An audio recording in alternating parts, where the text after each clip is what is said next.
When Harold Jennings turned 70, he didn't feel old, not in the way he'd expected.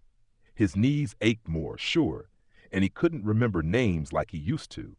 But inside, he still felt like the man who taught high school history for 40 years and built a bookshelf with his bare hands.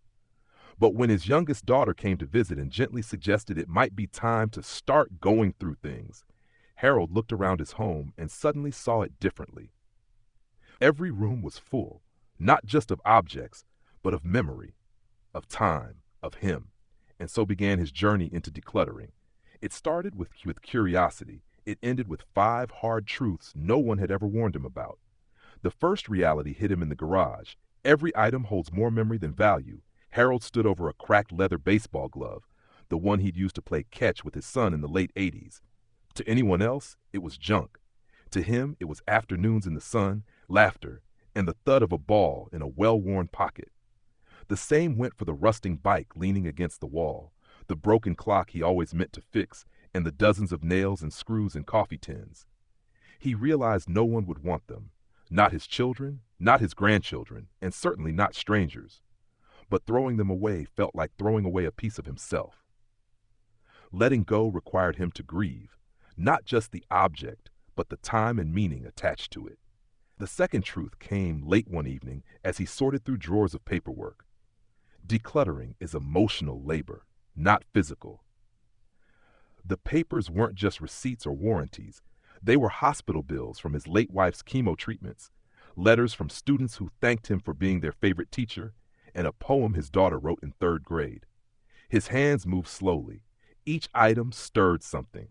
There were tears, sometimes laughter, and often the hollow ache of time passed too quickly. He'd expected to lift boxes, not memories, but the weight that tired him most wasn't in his arms, it was in his chest. No one had told him how exhausting it would be to revisit a life while deciding what parts of it to throw away. The third reality came when he offered items to his children. Most of what you think they'll want, they don't. Harold had saved his wedding china for his daughter, certain she'd treasure it. She smiled politely but declined. Her small apartment didn't have the space, and she preferred simpler things. His son didn't want the vintage stereo, even though they'd listen to Beatles albums on it every Saturday when he was a teen. "I've got Spotify now, Dad," he'd said gently. Harold felt rejected, not because they didn't want his things, but because they didn't seem to need the life he had preserved for them. It hurt in a way he hadn't prepared for. He realized he was decluttering not just for practicality, but in hopes of being remembered, and that need wasn't always met. Then came the fourth truth, quiet but cutting. You confront your own impermanence. As Harold emptied drawers and labeled boxes for donation, he kept asking himself, what will happen to all this when I'm gone?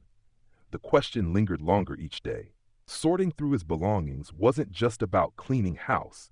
It was about facing the reality that one day, no one would be here to know where the tiny wooden owl came from, or why there were paint flecks on the old overalls in the attic. He found himself wondering how people remembered the dead, and how much of a person survived in things left behind.